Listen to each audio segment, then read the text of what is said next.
magpapakulo kami ng ano, ng paa ng baboy na may luya para sa bagong panganak. Ayan, manganganak kami ni Ate Mel, guys.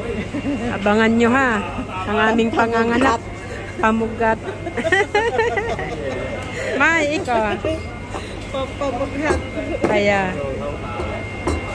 Ay, oh.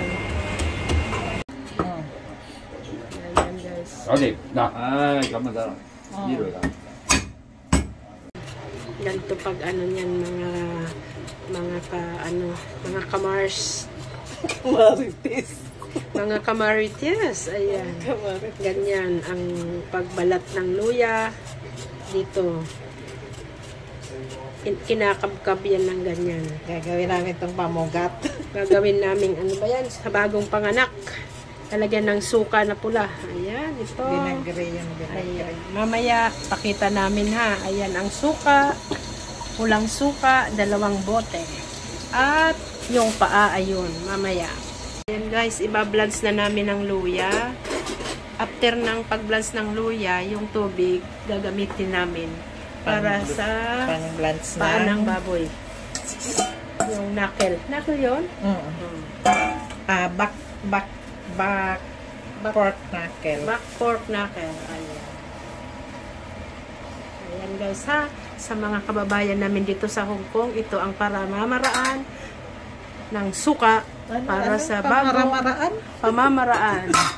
Ito ang procedure, tamang paggawa ng suka na may paa at luya. Pamugat. Nawa naman ay kami gumaling sa aming mga kasukasuan ay masasakit guys ang aming paa. Ayan, hindi ko na videohan, ni-rinse na namin yan guys sa napakainit na tubig ng 5 minutes. Ayan, dito kami magpapakulo guys ng ng suka. Ayan. Ilagay na natin ang suka.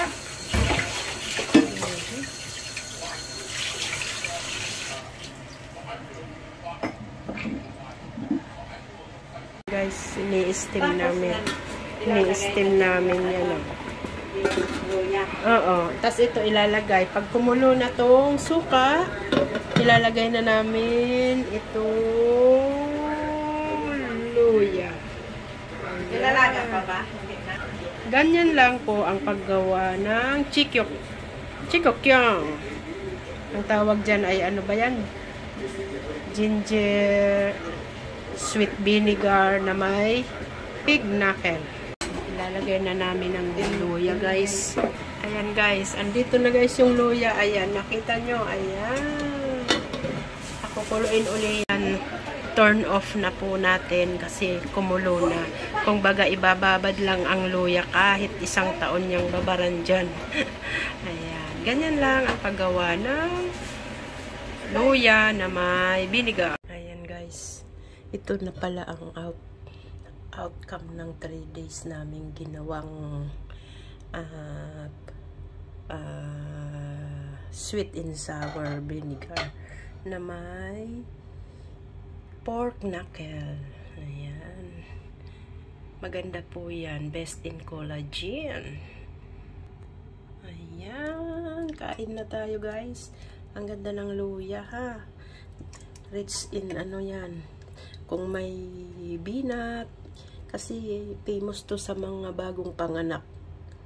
Ayan, yan ang tradisyon ng mga Chinese. Pero kami, hindi naman nanganak. Pero nagpaluto si Amo, walang nanganak.